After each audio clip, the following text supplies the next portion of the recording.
Hello. Hello.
Can someone add me as the co-host so I can have control?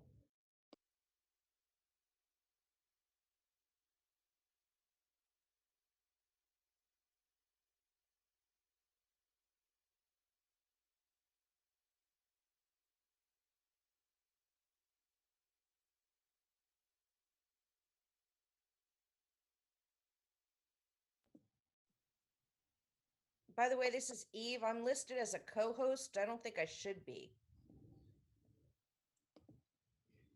I think we all are since it's a webinar. Oh, got it. Sorry. Thanks, Tom. You're welcome. Is everyone else there? I see Board Member Davis and Board Member Salvino, Vice Chair.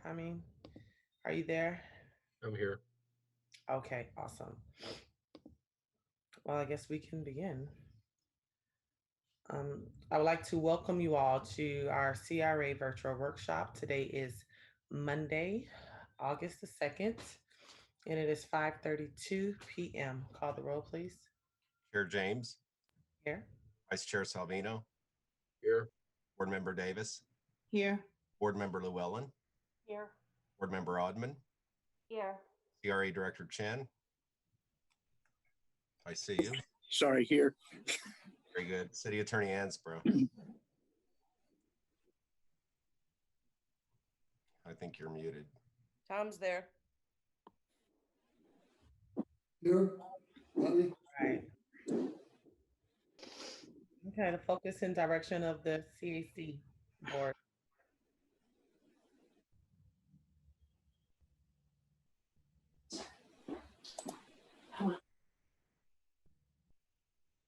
Mr. Shan? Oh, okay. I'm sorry. I thought you were stating the subject. Yes, this meeting was called specifically to discuss the roles and potential funding for the CAC. I was asked to do some research to determine the source of the CAC, whether it is a city board or a CRA board. In fact, it was created by the City Commission as a city advisory board that supports both the city and the CRA. So it actually is a city commission board. And with that, the discussion is open for the role and activities of the CAC. Absolutely. I see I'll allow Linda Wilson to kind of speak first. I see her hand up. She has a lot of historical knowledge on this item. And so if we can allow her to speak. Are you there, Linda? I am. I thought Laura was going to make a presentation, she and Natalie. Is she not there?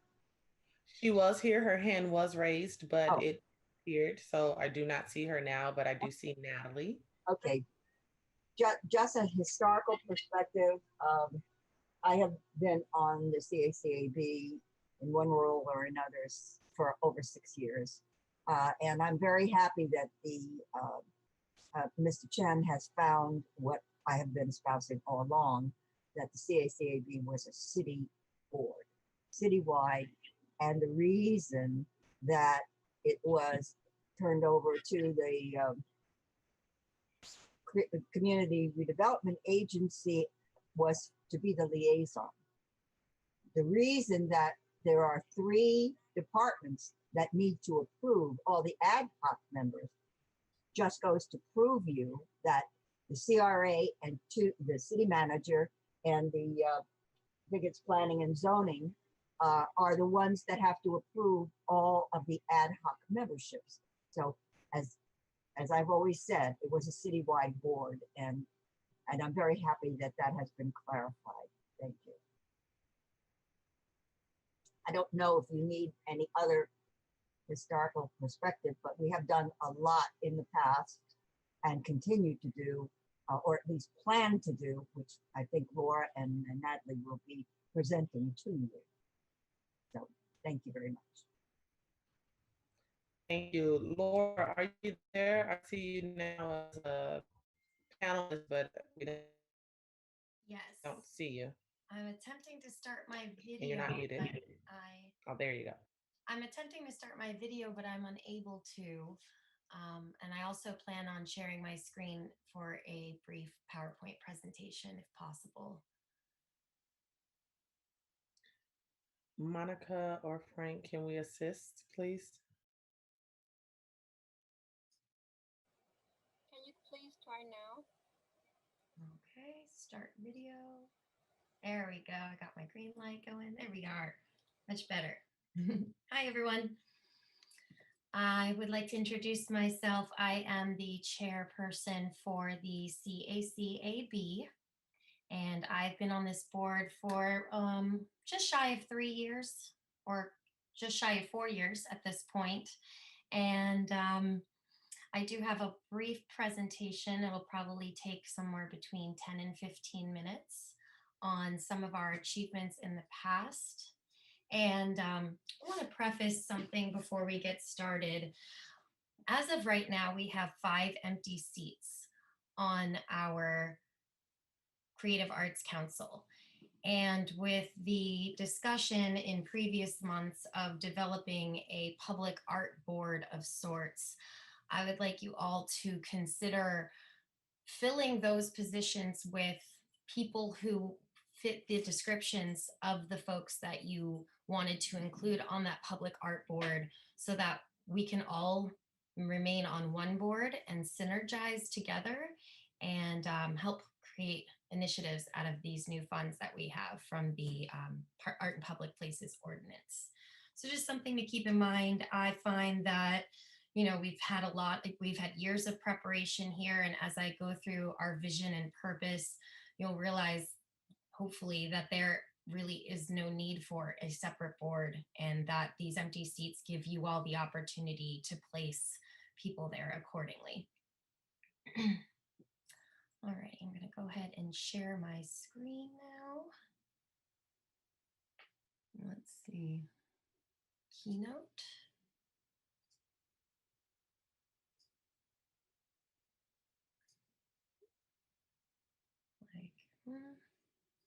I have to change my security preferences. One moment.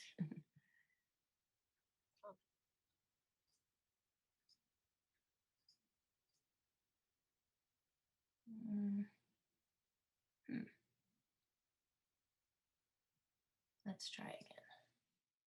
Share screen. We'll just say it's desktop.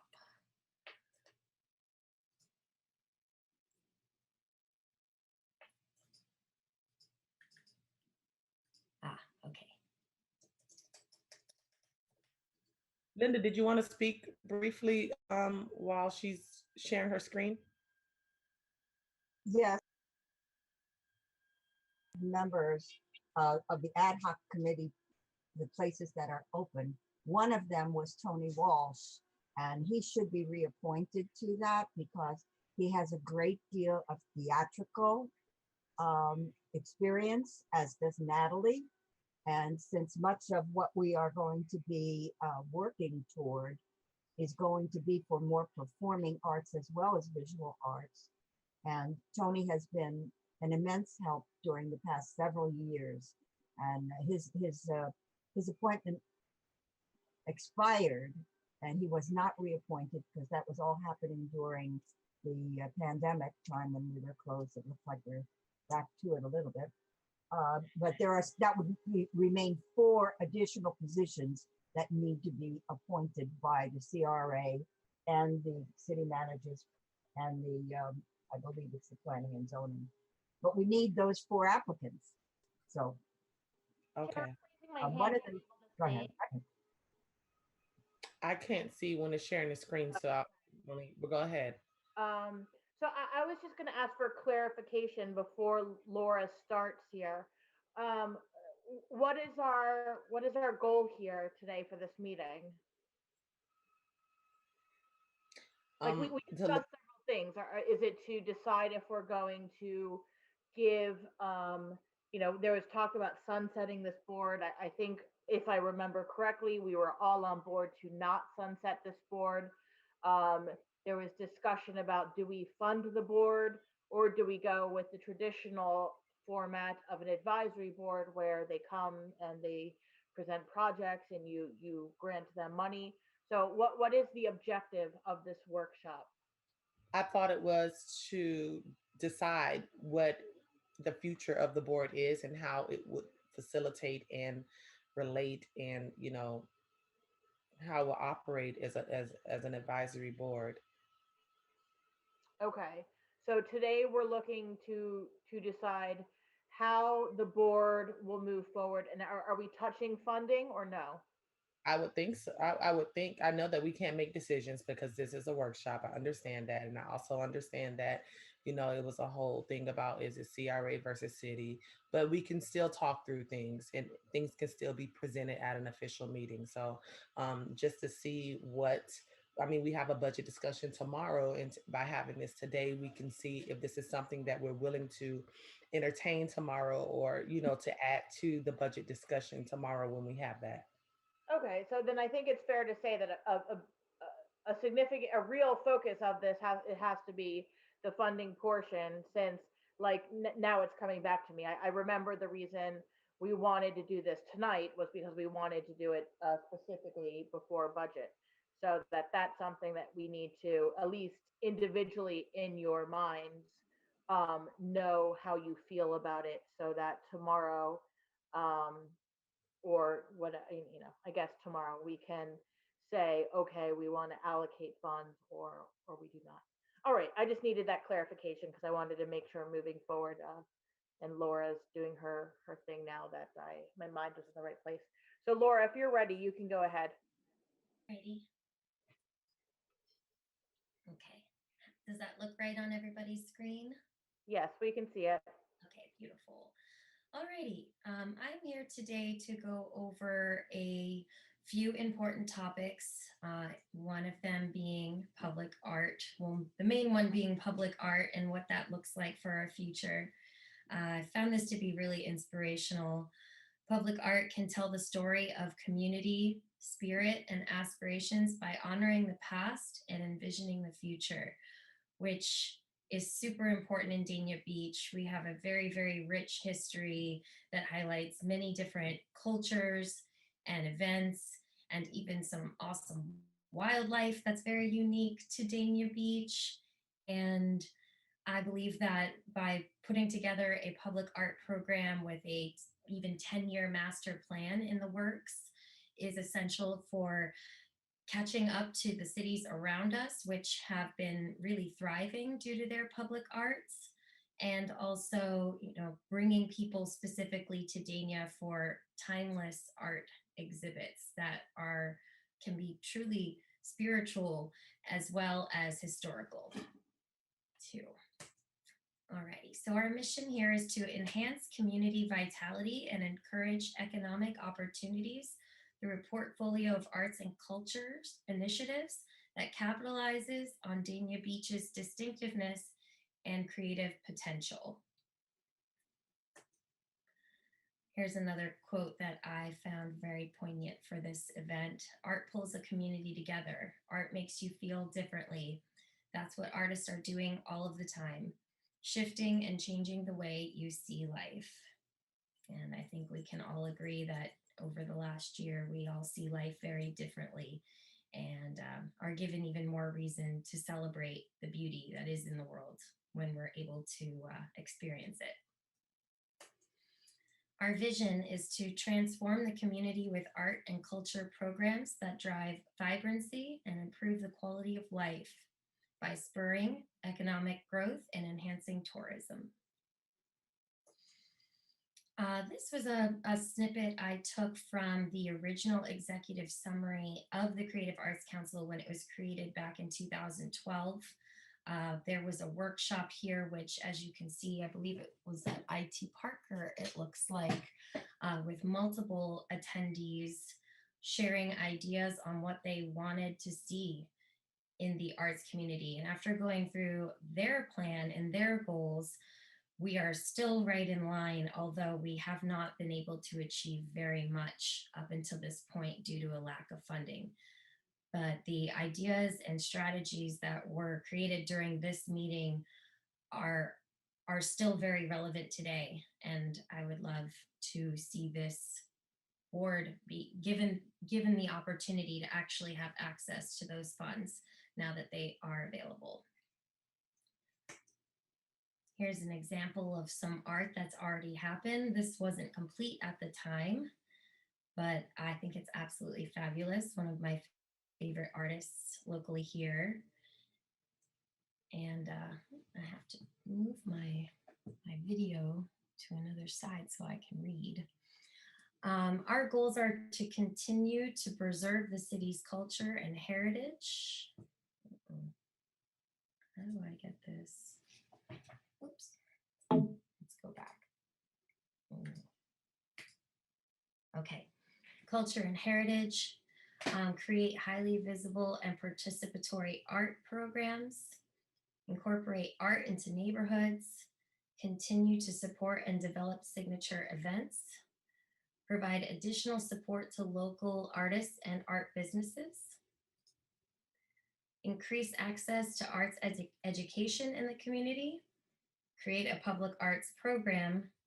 Develop creative arts and entertainment district, which I believe, especially with the development going on over at Dania Point, this gives the downtown area of Dania, a unique opportunity to stay relevant and to draw people into, what I guess is considered, Dania proper, as opposed to, a large development along I-95.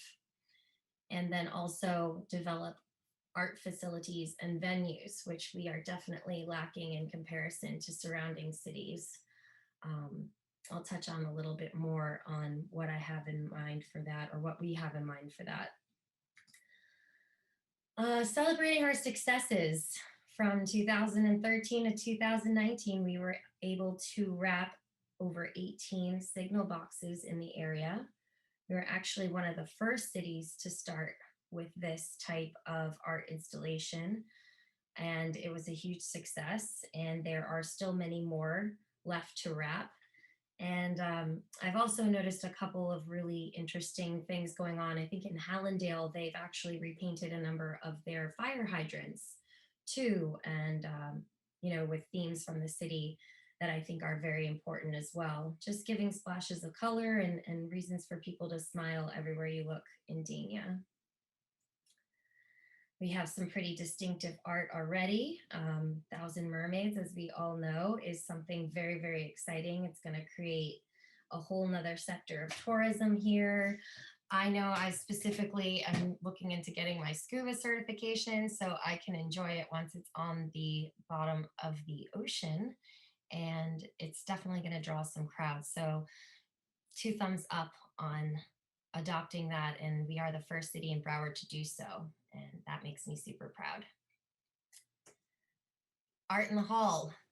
I believe I've seen almost all of you attend our Art in the Hall monthly gatherings, and I definitely look forward to seeing them happen again in the future, depending on when we're able to start Dania After Dark again.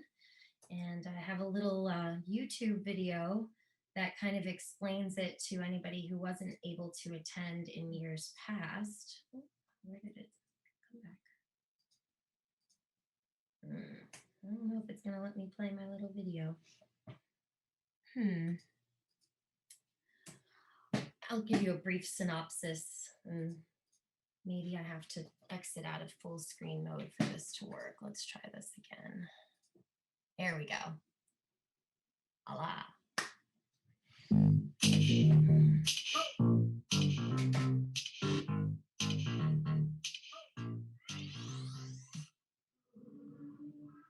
Good evening, folks. This is Laura with SeeMyBeach.com, and I'm here tonight with Sandy, who is one of my partners on the Creative Art Council here in Dania Beach.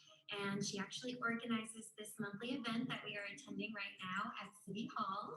And I'll let you take it from here. Tell me about Art in the Hall. I'll give you the brief synopsis. We started about a year and a half ago. We're on the Creative Arts Council together, as we mentioned. And our thought was to bring art to the community. It's very important. A community can grow, but without art, it kind of loses its core. I'm the jewelry artisan, jewelry maker myself. And I know that it gave me a lot of confidence when people liked my stuff. So our favorite thing was to showcase artists that have never shown before. And so that gave them the confidence and to kind of push, there's so much talent out there, and to push people, to give them the confidence and push them to the next level. Also, twofold with that is there's people in the community or anywhere that are intimidated about walking to a gallery. I was intimidated to walk into a gallery, and now they can walk into their own city hall and talk to artists directly about what a medium is and what kind of art is and learn. So it's kind of a win-win situation, and now it's kind of morphed into this wonderful thing. The city, definitely the CRA promotes us and supports us, and we now can have music, and we've had different musicians from around town, and it's kind of like inviting a bunch of your talented friends and having a party. Basically. A little jam set. Yeah, kind of. So it's a good time. And we interviewed another artist today. It was her first time showing. And that pretty much sums up what Art in the Hall represents to us at the Creative Arts Council. There was also a video I was attempting to put into this where a little boy who was 8 years old had some art on the walls and was super proud of it. So it is a very important event to the city because it allows artists of all different levels to showcase their work, and sometimes it's even in their hometown. Let's see. Go back this way. Here are our budget recommendations for the fiscal year 2022 and beyond. Obviously, keeping intact with traditions of the art gallery. We've had some changes on the board recently and are definitely looking for someone to join the board who can act as a curator for this event. Previously, it was Henriette Arnold, who has decided to retire from her position. And we'd love to see these receptions and the art in City Hall. I know you guys have seen many different installations come in and out of there. So we're definitely looking forward to continuing that tradition, and as well as have gallery receptions for featured artists that will be on the walls, and also invite other artists to show, just for that evening temporarily.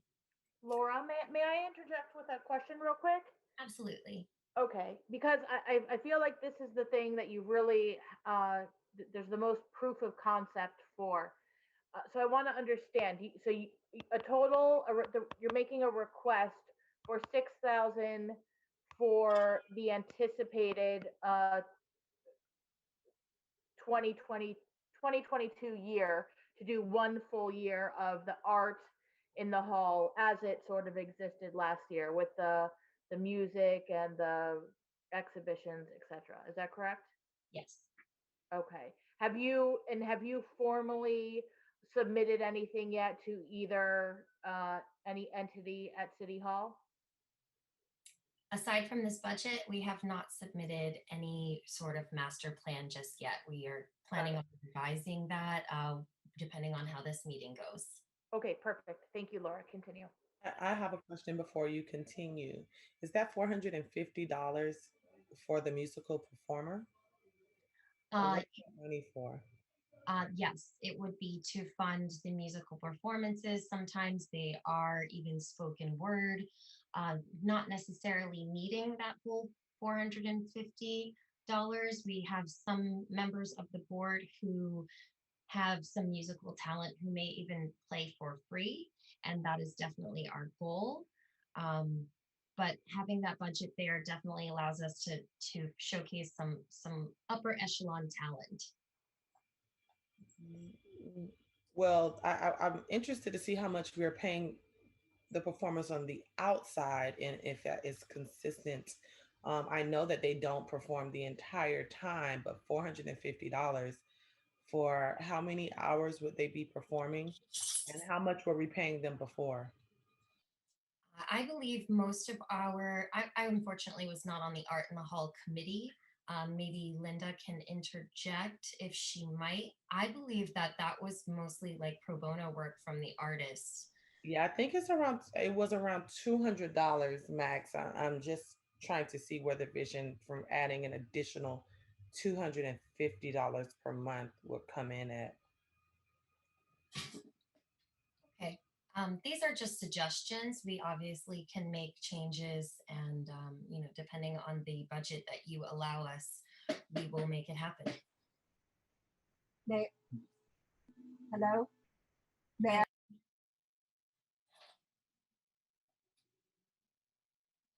Linda? Trying to unmute, but I can't get there. Okay, we hear you now. Okay. Anyway, we Now you're muted again.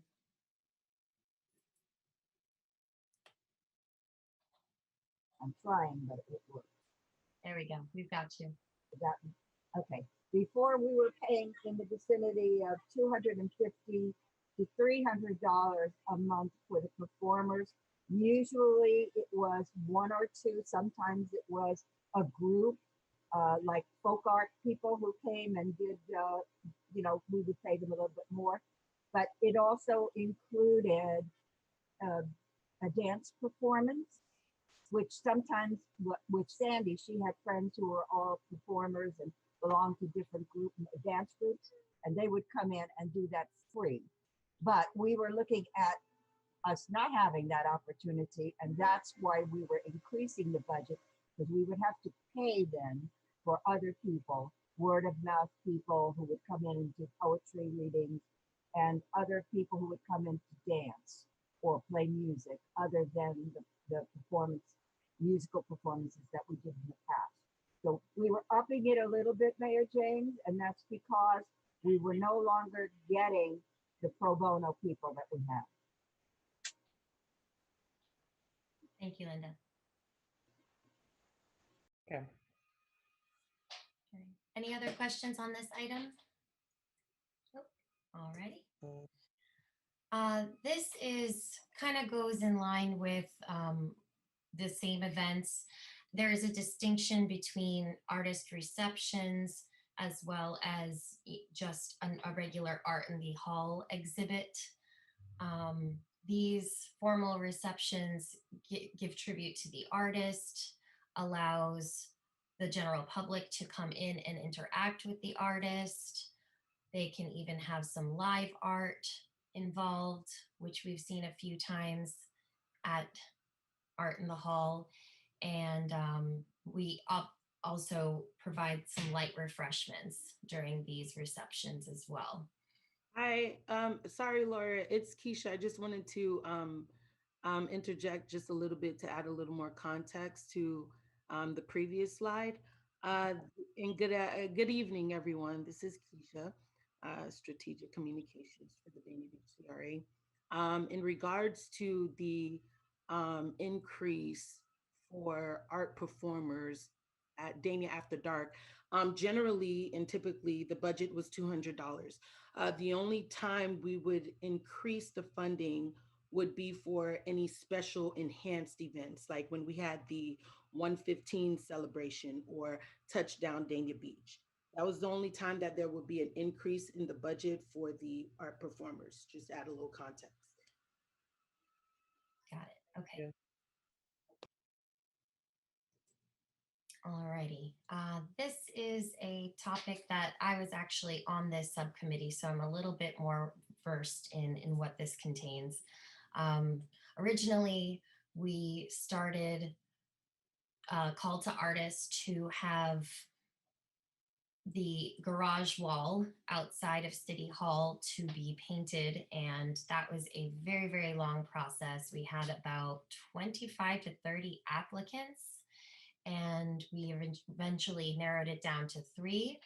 And then the project was changed several times and eventually just cut entirely from the CRA budget.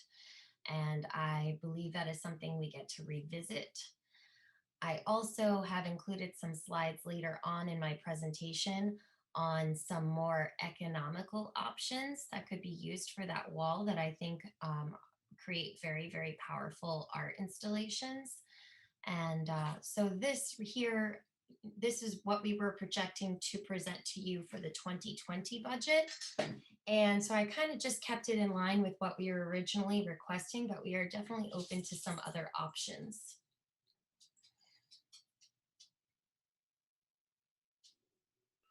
Thank you. Can you stop sharing your screen, please, so we can kind of see? Let me see, my mouse kind of disappeared here, so I'm going to try escape. Okay. Okay, great. I don't know if you, board member Ottman or Eleanor or Corinne or whoever is in charge of the Art in Public Places committee and board could provide some clarification, because there seems to be obviously confusion of the differences of the board's responsibilities and duties and the relationship to each other. Because some of these projects, I don't know if it would make sense for us to fund them out of our general fund if we have an art in public places fund that, you know, wouldn't come from taxpayers' dollars, but it would come from that fund. So I see the projects. I think they're beautiful projects. I was a part of listening to all of and advocating for those projects before it was cut, but now seeing where we currently are, I'm unsure of the projects portion of it. Not the Day After Dark, but when we talk about the functionality of the CACB and art and public places boards, it's just really difficult for me to differentiate. And then as a board, we need to decide.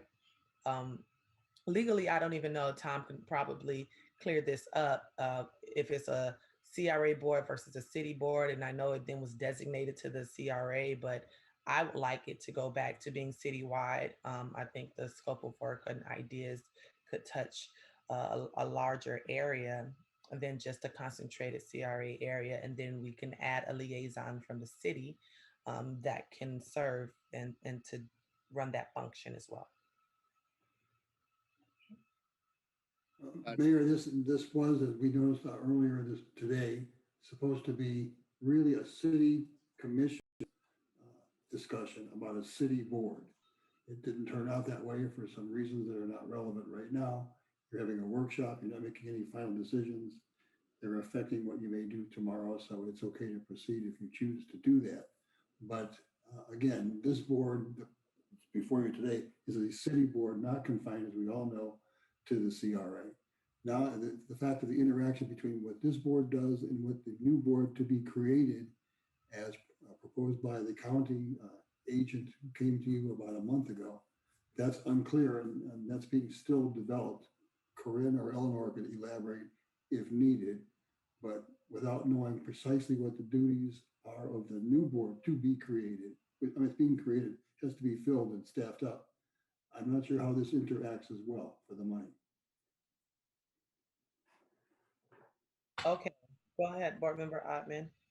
Okay, so I mean, just to sort of try and condense everything a little bit. So does either Eleanor or Corinne, do you want to sort of opine on how the murals may or may not fit into the art in public places ordinance that we passed in the plan for that, the city art plan, how that could fit in?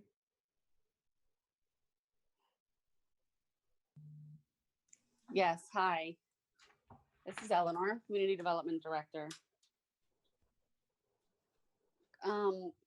The projects described, I feel would fit within the public art plan.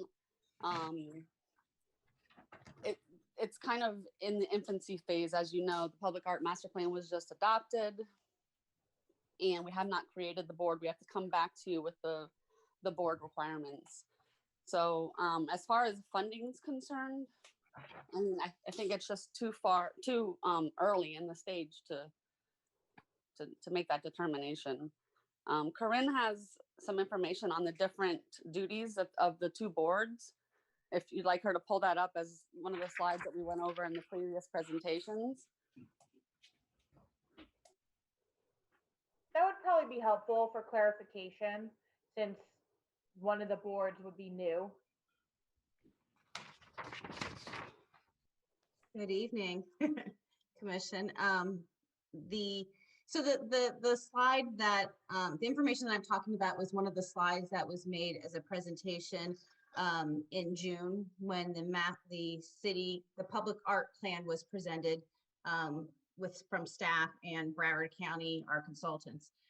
So some of the things that were listed under the CACAB's kind of responsibilities and roles was to establish and create policies and action plans. We'll have an expressed interest in raising the profile of arts within the Community Redevelopment Agency, encourage excellence in design and historic preservation, assist in fostering a strong, vibrant cultural environment that supports a program for performing and creative arts, identify and advise on ways to attract county, state, and federal programs and grants to support arts programs and grants, enhance awareness of cultural assets, develop initiatives that encourage growth of cultural tourism and creative industries, and coordinate with other established advisory boards. That was a list for the CACAB. Some of the roles identified for the Public Art Advisory Board, I'll list what those are: to establish and recommend a procurement of public art to the City Commission through the selection process based on criteria and qualifications of artists. Will ensure that public art is placed in all sectors of the city. Keep up to date with developments and issues in the visual and public arts. Review and recommend approval or denial of applications from private developers submitted to meet city requirements for public art. Recommend approval of the annual public art plan to the City Commission.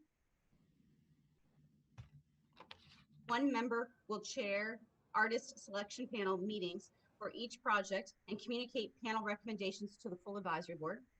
Participate in community engagement activities for public art, and to attend the cultural arts, creative arts cultural advisory board meetings as needed. So it was envisioned as having two sort of parallel art boards that do interact. That it was what was presented as part of the art plan. Right. Okay, so I think that that's a really good clarification.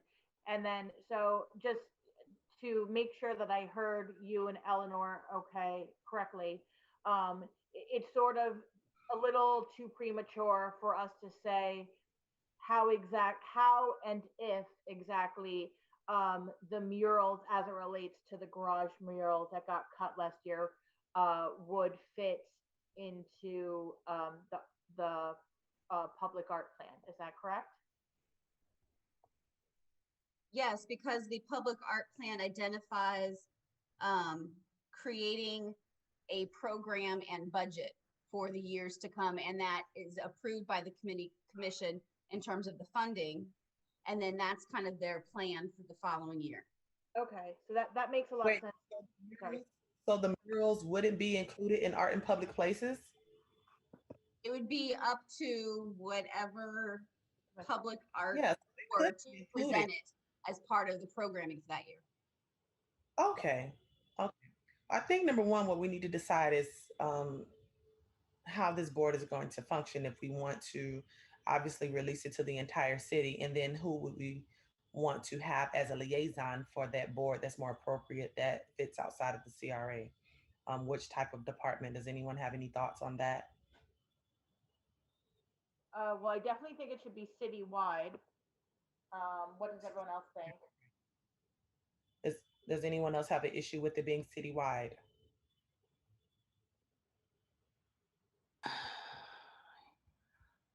I have a couple of issues. I do think it should be citywide, but there's a lot of confusion. As a new commissioner, I'm just going to let you know, I was under the impression that this was strictly towards the CRA, and we should be making CRA board decisions during, the CRA time.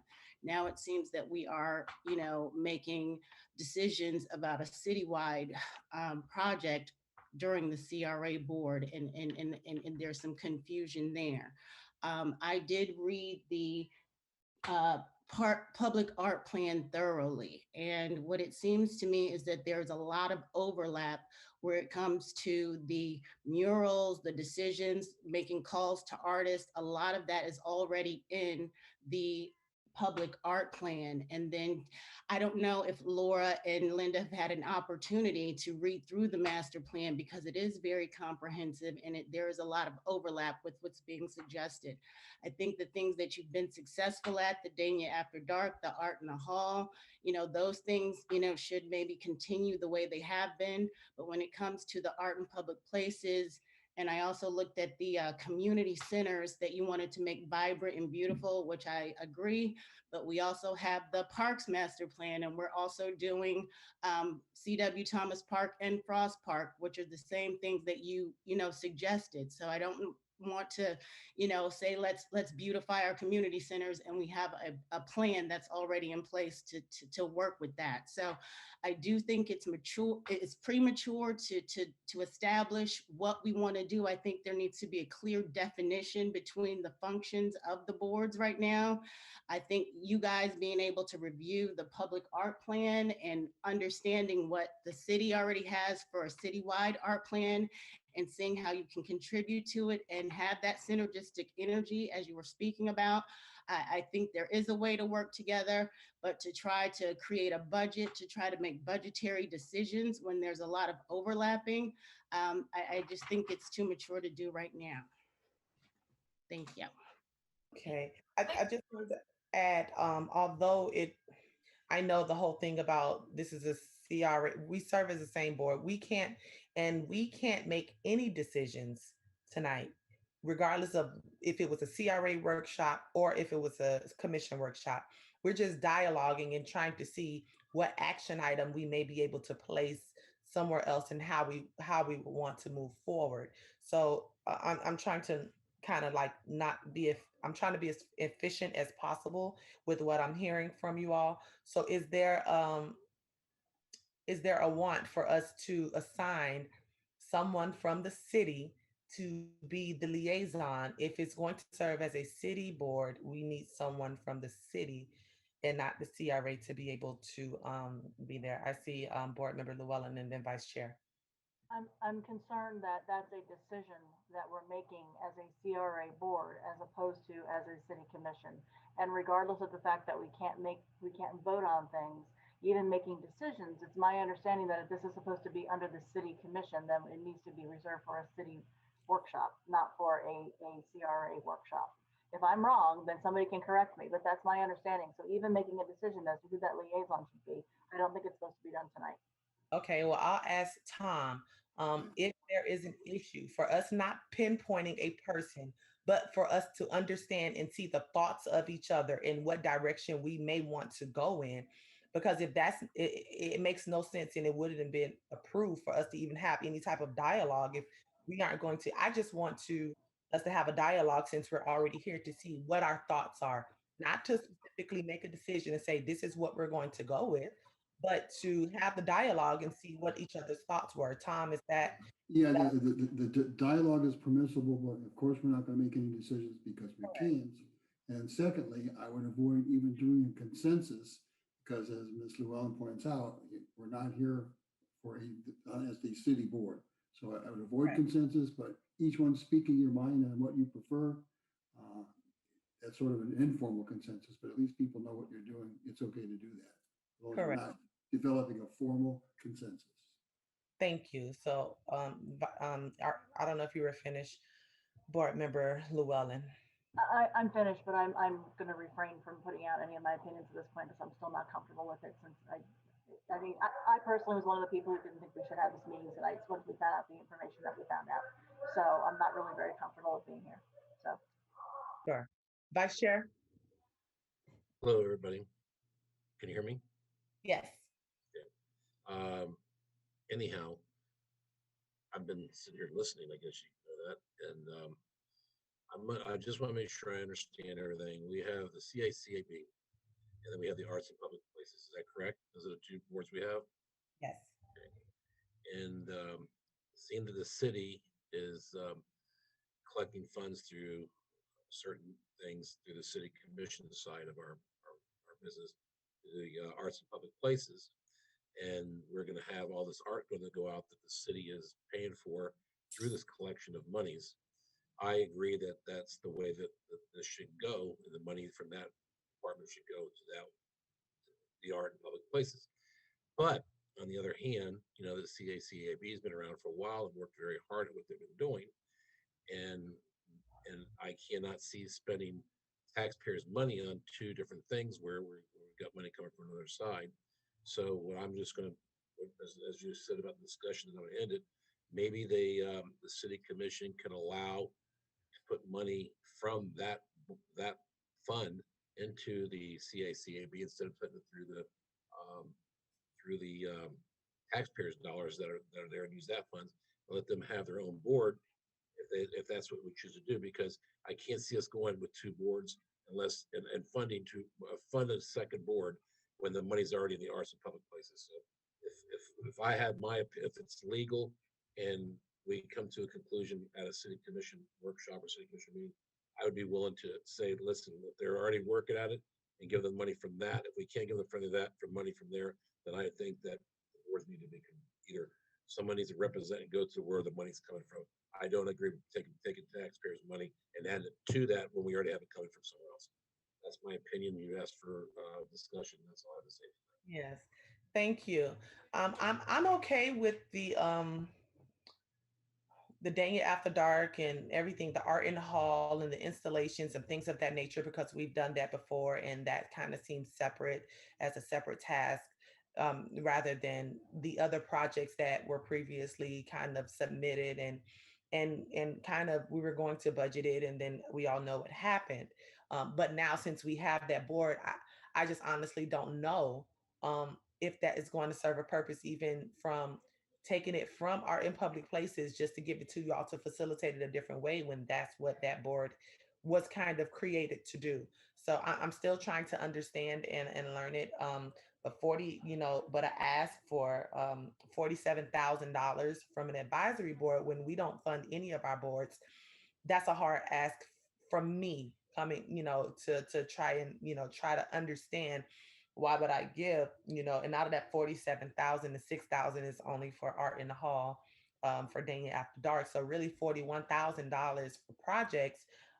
That is one thing to earmark them, maybe in arts and public places, and say, look, these are things we want to earmark. They're already been approved. We've worked through, and that nature.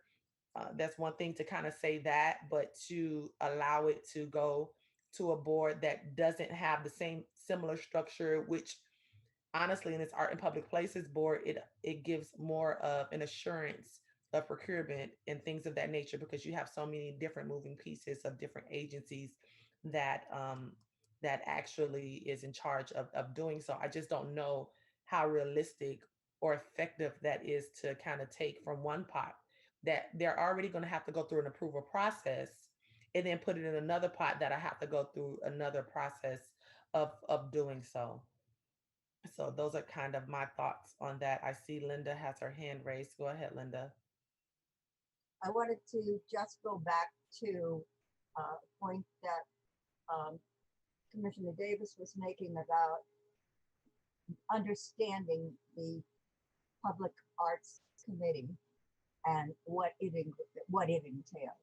It is far more expanded than anything the CACAB can do, and we understand that. Okay, we in no way, shape, or form could take on those responsibilities. However, having read through that plan and having been there for the presentation and have talked with Corinne and with the consultant about the Public Arts Committee, you are funding them. Yes, it's coming from developer money. You are not funding any of the other advisory boards, except that before the our advisory board was being funded through the budget for the CRA, which was brought to you as the city commission. Now, the one thing that is totally lacking in the Public Arts Committee, there is absolutely nothing in it for performing arts. Zero. There is nothing to provide for a venue to present performing arts. There's nowhere to have plays. There's nowhere to have any of that. That should be a primary consideration, in my opinion, for the Dania Beach. You're probably one of the only cities in the surrounding cities that does not have a performing arts center of any kind or a museum of any kind except W. Moda. The other item that the $47,000, which I think looking at it the way it's being presented, that rest of that budget, really we're talking about $16,000 for 22, the fiscal year, not 47. The 47 is involving the entire thing for multi-year budgeting. If we were going to do the bridges, if we were going to do other murals, if we were going to do those things, first of all, they couldn't possibly be accomplished in one fiscal year. We've been trying for over 3 years to get FDOT and South Florida Water Management to discuss the bridge paintings, which could be as simple as just using the 3 colors of the Dania Beach logo. You know, just something to lead into the city, to bring it in. It's very simple. It doesn't have to be a mural per se. It could be something as simple as bringing people in from the sign by the airport and bringing people in from the other end of town just to see. And one of the things Laura mentioned, and I know I feel like I'm talking too much, but you do have some of the water, the hydrants painted in the Dania Beach colors. You do have them already in parts of the city, and that's a good idea. So that same idea could be promoted to poles, you know, all that. That I think is easy for the CACAB to do. And we can do that. We can find funding for that from the city budget and also from us trying to get donors like Sherwin-Williams. I'm sure we haven't talked to them, but in the past they've been very willing. Home Depot providing us with paints and things. They are very willing to help us. So we're not talking about expenses for that other than labor. And artist view, if we have to, you know, do a call to artists like for the City Hall wall.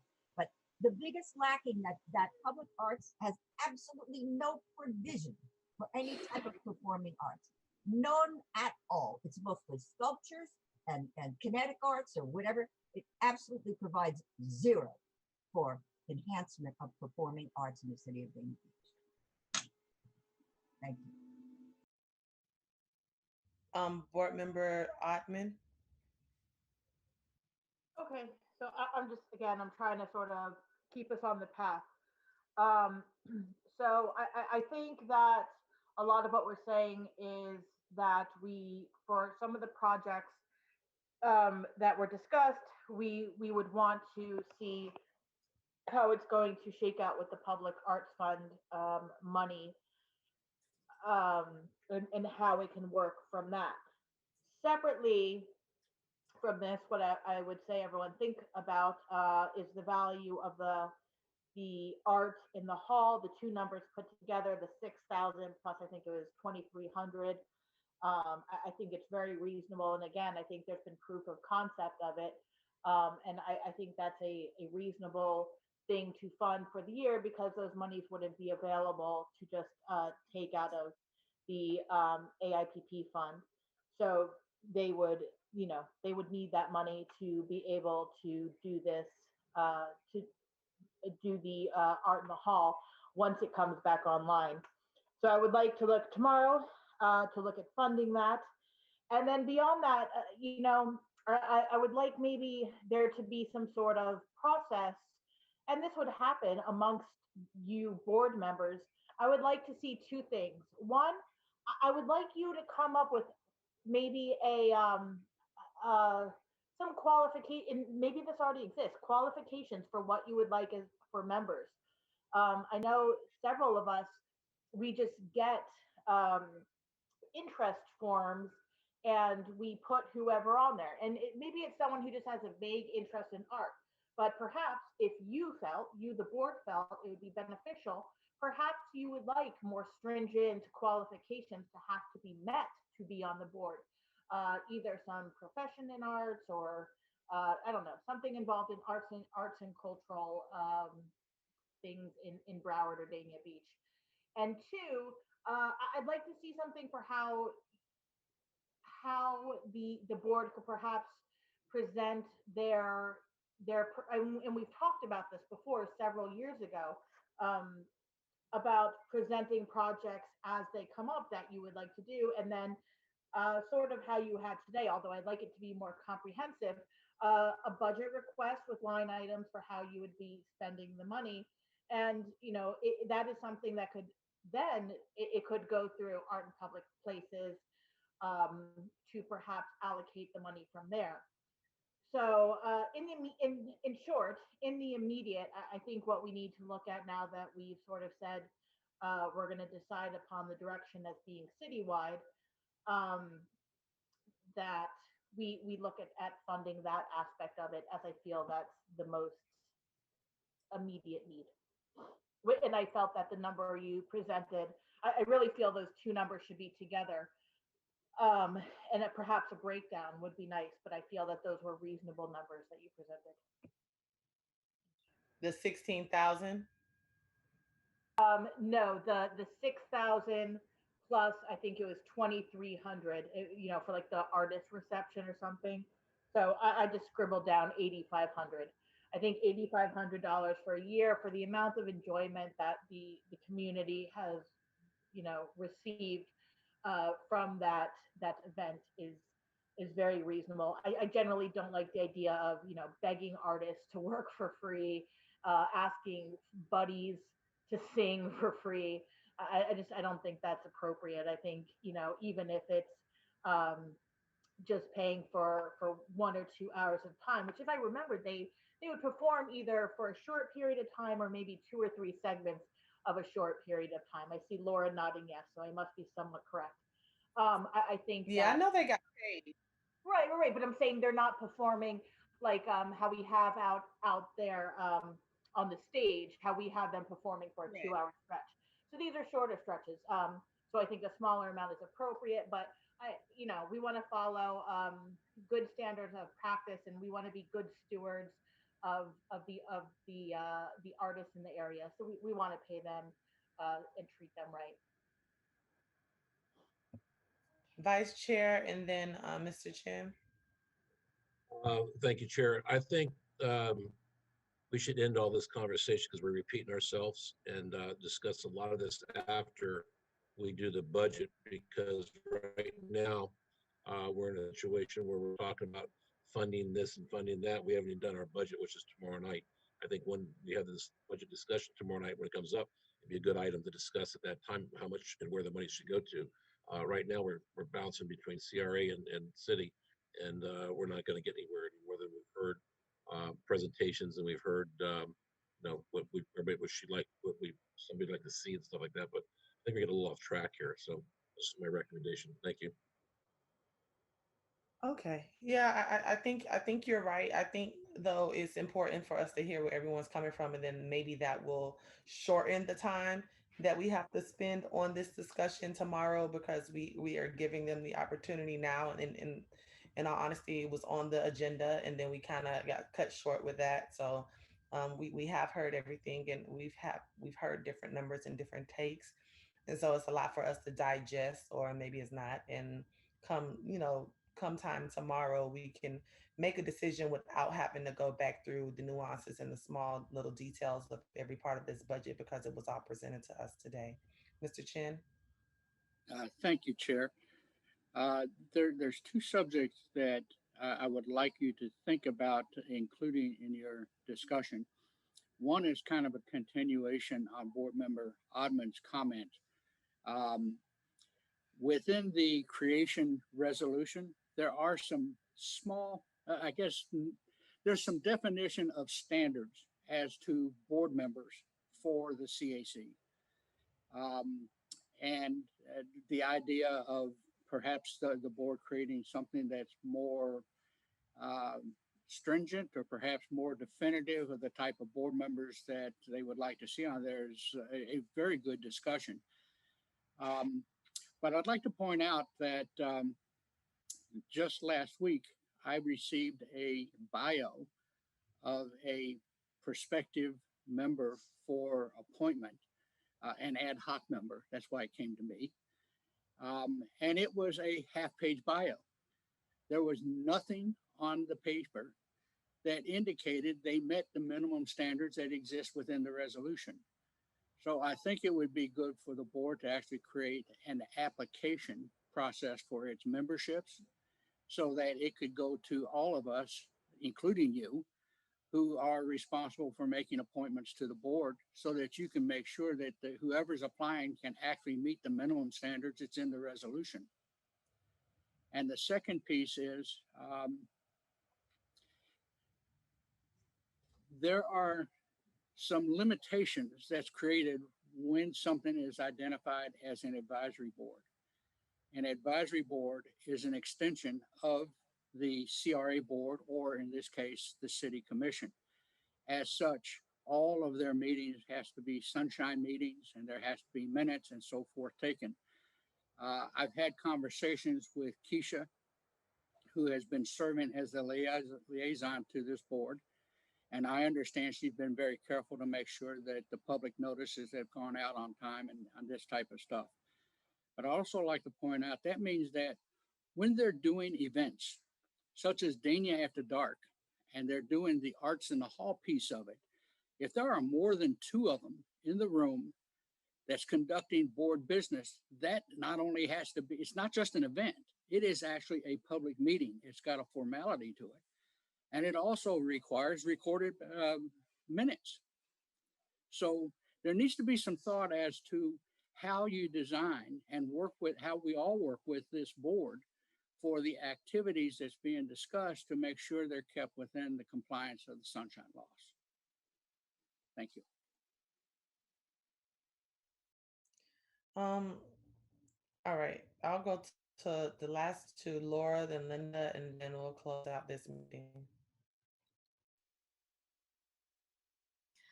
My request is that I am able to complete my presentation because I think I was just getting to the part that offers some budget friendly alternatives as well as, you know, what's possible in the future. And I think that would be a good note to end this meeting on. If Linda would like to speak before that, that would be fine.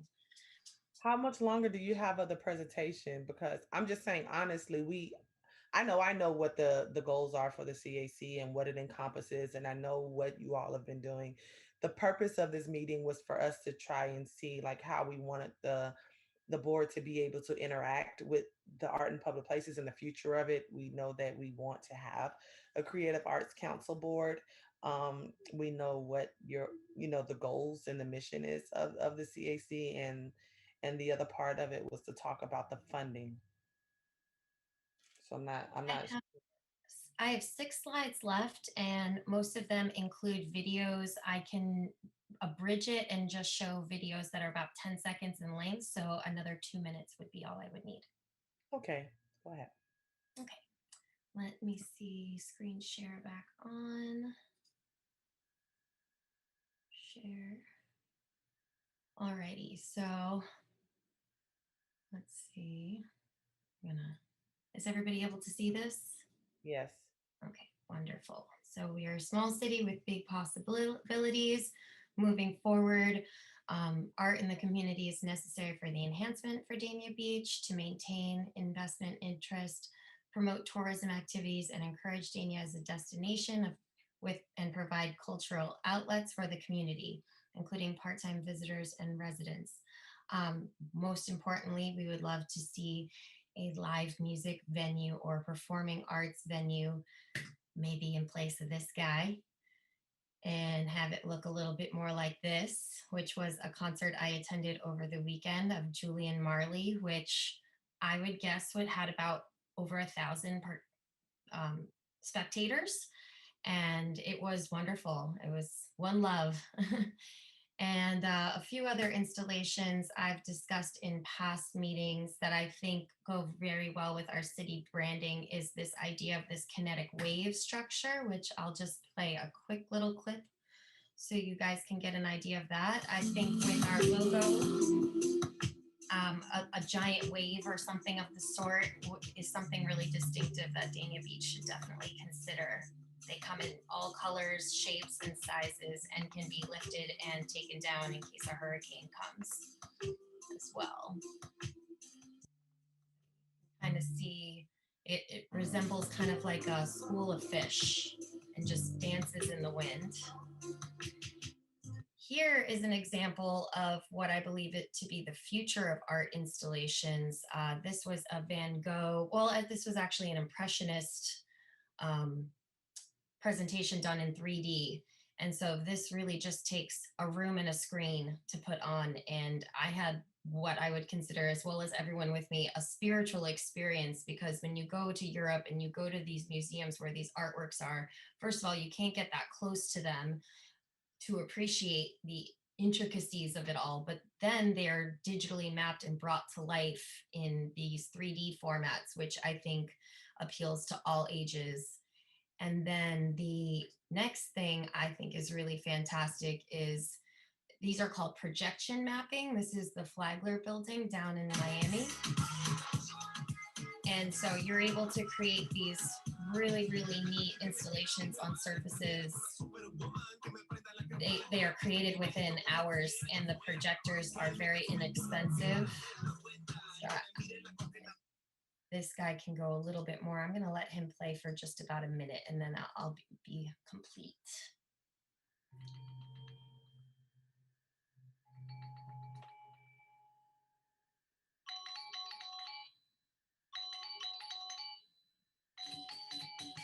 I'm a new media artist, and I'm here to talk to you about empty spaces. Blank, empty surfaces that surround us, they permeate our lives. Where we live, where we work, in our homes, in the buildings, in the cities that surround us, blank walls. Even in the schools where we go to school and we learn, our classrooms where we educate ourselves, filled with static, blank, empty surfaces. Now, this is what I want to talk to you about. I want to talk to you about how we transform these static, empty spaces into multimedia environments permanently. My work has involved a variety of different things, from lights to sculptures to 3D printing to projection mapping. And projection mapping is the thing I want to talk to you about specifically. It's the perfect way to transform these multimedia environments. For example, the thing we did at the Sydney Opera House, we converted the organ into an organ of light and connected it into the keyboard as keys. So when he played on the stage, he played the organs, but using light. Now, I haven't always been a new media artist. In fact, my background's a little bit strange. I grew up in Wales. Okay, that's pretty much all I wanted to show on his. And this concept is the cutting edge and also very economical for us to consider when considering budgets as well. And Thank you. I have one brief video from Singapore. Oh, they took it away from me. Okay, I'm complete. Thank you. Linda? Oh, did you speak already, Linda, or no? No, I haven't, I cannot mute myself. Okay. All right, you're muted. Okay. As it relates to what Laura was presenting, and I know you still, for citywide, I had a conversation and with Eric Brown, and he and we, as far as in conjunction with the CAC, the Friends of the Library, and the Parks and Recreation, that we can collaborate on some of these things, like for performing arts, at the existing community centers before they're knocked down or whatever. And he's in agreement that this is all possible. So as it relates to the money that we put in there, that $10,000 for 4 or 5 readings, plays, dance, recitals, that kind of stuff, that we can share that responsibility for putting on these things and still provide a venue within the city in different areas for performing arts so that it's not just limited to City Hall, you know, like the Art and Hall thing. What my idea and talking to Eric is to bring this out into the community, into each of these communities, so that they get a chance to see it. It's free. But we would have to pay, for those troops to come and put it on. Like I mentioned Tony Ross. He's going to come and do a reading. And Eric said he would provide the space. He's going to do either the Telltale Heart or the Raven. And so that's a free thing. And if we go to C.W. Thomas and use that space and have this and publicize it in advance, we would get a good element of the community to come there. We could do another one at IT Parker, not IT Parker because the parking there is horrendous, but Frost Park. And then later on expand it. So I would like for you to see the value in what we put in there and why. And again, this is all in collaboration with the city and Friends of the Library and the CACAB. That's all I have to say. Thank you. Linda, I think that you can accomplish a lot of those things just by working hand in hand with Parks and Recreation, and they could put things in their budget and you all can help to facilitate that. I think that would be most appropriate to maybe do so. If he has ideas that he wants to bring certain elements of programming to the parks, that is usually typically addressed within his budget. And if he wanted you all to be the liaison to help him with that, I don't see why that would be an issue. Okay, well, that's definitely where we were going. And he said it has to go through the Parks and Recreation as an event for them, as a class or whatever. And I understand that, but it's still going to involve money like this. And if it doesn't come out of the city budget, they'll have to go through him. But, you know, we're willing to collaborate on whatever is necessary to bring performing arts to all parts of the city. Okay, thank you. Natalie, and then we are leaving. Go ahead, Natalie. I don't think you can. Oh, hello. Hi, my name's Natalie Taveras. I have just been appointed very recently to the CAC board, and I'm happy to be here. My background is in theater, and particularly technical theater. I'm a professor at Broward College. And I really wanted to join this board because I saw a lack of performing arts in Dania Beach. And as you guys are thinking about this, I really just wanted to jump in here and echo what Linda is saying. Public art, I saw their presentation. It is really focused on sculpture and these really big iconic pieces, which is great for our city. But what really is going to bring a community together is going to be events like live music, theater, dance, fine arts, photography, painting, sculpture, spoken words. And as you guys are thinking about this future and the funding for here, just keep in mind that so much of art is that performance element. And from what I saw, art in public places was really focused around mostly iconic sculptures. So just really think about how these type of events that are live and that we're making real in-person connections will make a positive impact in our community. So I just wanted to jump in and really second the sentiments that Linda had just spoken about earlier. Thank you. Okay, thank you all. If no other board members have any comments, we will adjourn the meeting. All right, I'll see you all tomorrow. Meeting adjourned.